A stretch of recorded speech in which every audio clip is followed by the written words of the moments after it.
Bling, bling, bling. And this is now our land. We did it, we bought it. Doesn't feel real at the moment. It hasn't sunk in.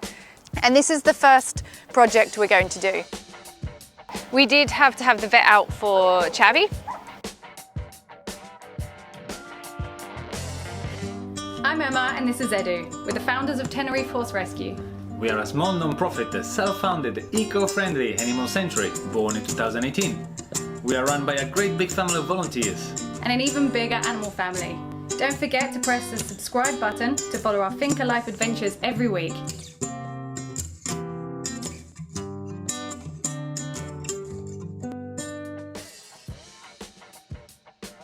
Bling, bling, bling. We just started from this because this was something the volunteers just built, and how beautiful is it? So what a perfect place to start, because this is actually a really exciting Finca Life episode. So if those of you who have followed already know why we're super excited, but for those of you who haven't, we're going to show you why. So welcome to Finca Life. So this is the first time I'm standing here, and this is now our land. We did it, we bought it. We did it, you all helped us. We have finally bought this land. Those of you who have seen me maybe before with fundraising videos standing here talking about the potential of how one day we are hoping to have this. And this is the first time that I'm standing here. We've actually done it, and it doesn't feel real at the moment. It hasn't sunk in. Because it was just yesterday we went to the notary and we did the signing of the paperwork, and in true Tenerife style, it was super complicated. We were sitting in there, they sent us to the wrong room, and then the notary guy hadn't heard of us, so we had to go to another room. And then like an hour later, we got the right person. Then we were all sitting there with the translator and lawyers all around the room. They were all looking very official and clean, and me and Edu were covered in animal food and poop, and we were sitting there like we should have probably showered before we came. Anyway, we're all there, all smart, good to go. Then they came out like, oh, there's a bit of paper that should have been ordered the day before and it wasn't, and that probably we weren't going to be able to do it because basically we would have been buying something that we couldn't have proven that had been separated. Complicated. I didn't really understand what was going on. The lawyer was trying to sort it out. Point is, an hour and a half later, they managed to sort some of the paperwork out, and we basically just bought some land that we can't be 100% sure that wasn't sold. I don't know. It was complicated, and the lawyer told us it was all good in the end, so we signed, we bought it, and now we don't have to worry about that stress anymore because we actually own it. And so now the potential of making the giant track system like we've been saying for years we're going to do is actually going to happen. It's not going to happen soon because it was very, very expensive, and actually we haven't made all of the money because maybe you have or haven't followed the journey. I'm just going to tell you a bit now. It was 110,000 euros, this bit of land. We only raised 80. Not only, that was amazing, we raised 80, but we got him to agree that we pay the 80,000 and then we have 6 months to pay the rest. So it was a bit of a leap of faith, because if we don't raise the other 30,000, we lose it all. But we've come this far, we're gonna do it, we're sure we are. You can help us. If you can donate, amazing. But if not, just watch our videos. I mean, that's really, really sounds stupid, but by watching our videos, it directly pays us, because from the adverts and things, even if you don't watch them, you just leave them running in the background, it helps. And then it gets YouTube to pay us through adverts, and Google pays us, and it gets our videos back up. So actually, by watching our videos, you help us. Or any other ideas you might have, comment below on fundraising ideas. We've got a few things going. We've got something special coming up next year in March. We're very excited about that, and I will announce that at a later date. It's a bit complicated and it's not like quite set up yet. But yeah, any more ideas on how we're gonna reach the other 30,000, or how we're gonna get through the winter? I'm super, super happy because we've got the land, and I'm not thinking about the stressful stuff, but just before I came out, our hay supplier just handed me a big pile of invoices, which are all of the hay through the year. We have to do our paperwork, end of year paperwork, boring stuff. Thanks, Mum, for doing that.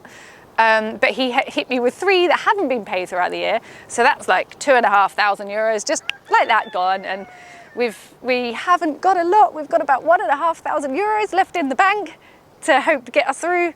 for hay, which is super expensive here, but is what it is. We take this gamble and it somehow works. Keep watching our videos and we're gonna make it through. If you can donate, great. We might make a mini campaign saying, hey, we need hay. Hey, we need hay.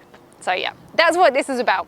So I'm rambling because we're excited. I would have been here with Edu as well, but we just filmed another video and I don't get him for that long, or you guys don't get him for that long. He had other things to do and catching up because we spent the entire day in the notary yesterday. So yeah, this is really it. This is actually ours. So it goes up to the road and it goes all the way down past all of the rubbish. We've already been using this. This is our wood yard, and this is where some of our volunteers live in the vans. And then it goes down there, down to the barranco at the bottom.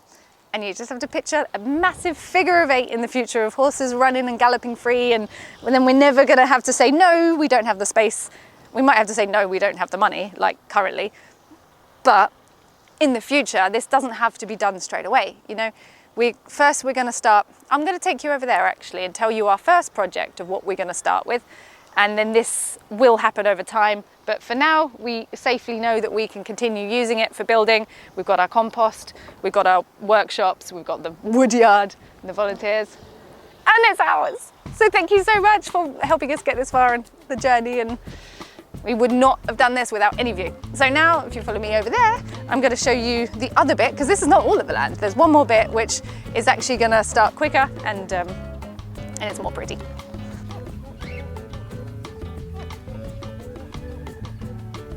So you may recognize this point of me standing here before as well. This is probably a very similar video to one I was talking about raising the money for it, but this one's a million times better because it's ours now. So I can tell you like concrete plans rather than we hope to do this.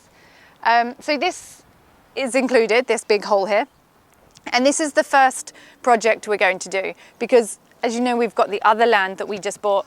We have a lot of work to do there still on the land we bought 6 months ago. So we don't want to overwhelm ourselves with too much work because there is just too much work to do. We can't do it. But this one is quite a small project, with a huge benefit. So you see where our tent is? This is one of our internship tents, the safari tent. We're going to make a big fence across, and then it's sort of closed in, and we're going to make an entrance up here. So this is a very, very big paddock for the donkeys or horses or whatever, because at the moment we play Tetris quite often and moving the horses around depending who goes with who, and we're limited with space.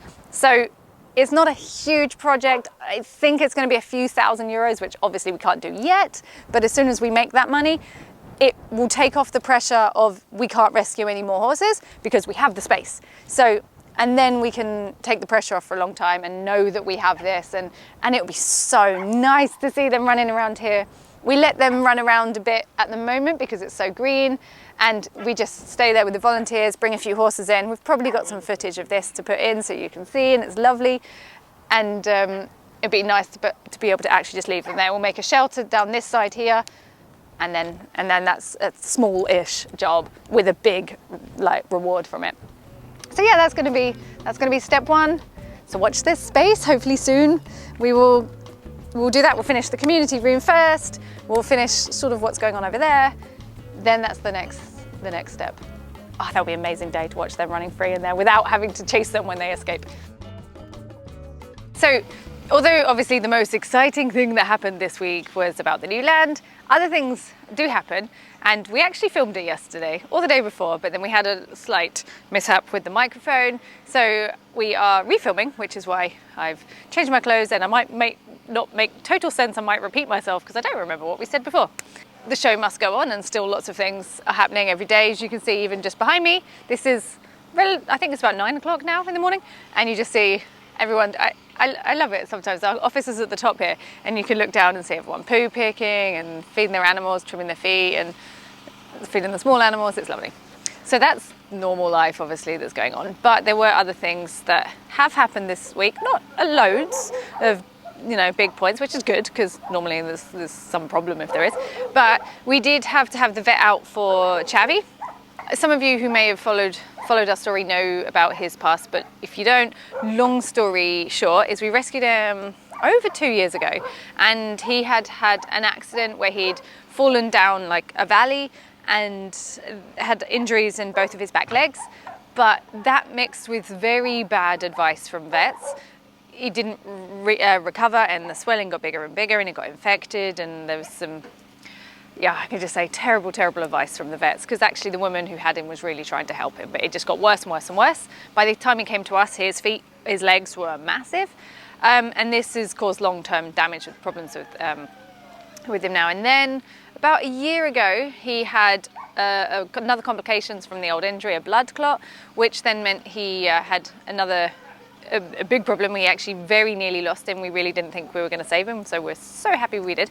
But he nearly lost his hoof because the swelling of his leg went down in the coronet band, and to make it sort of simplified, the pressure sort of bursts along the top of the hoof, and he nearly lost his hoof. So because of that, he couldn't walk, he couldn't really do much movement until the hoof had come out, so we didn't lose his foot, or the hoof like off the foot.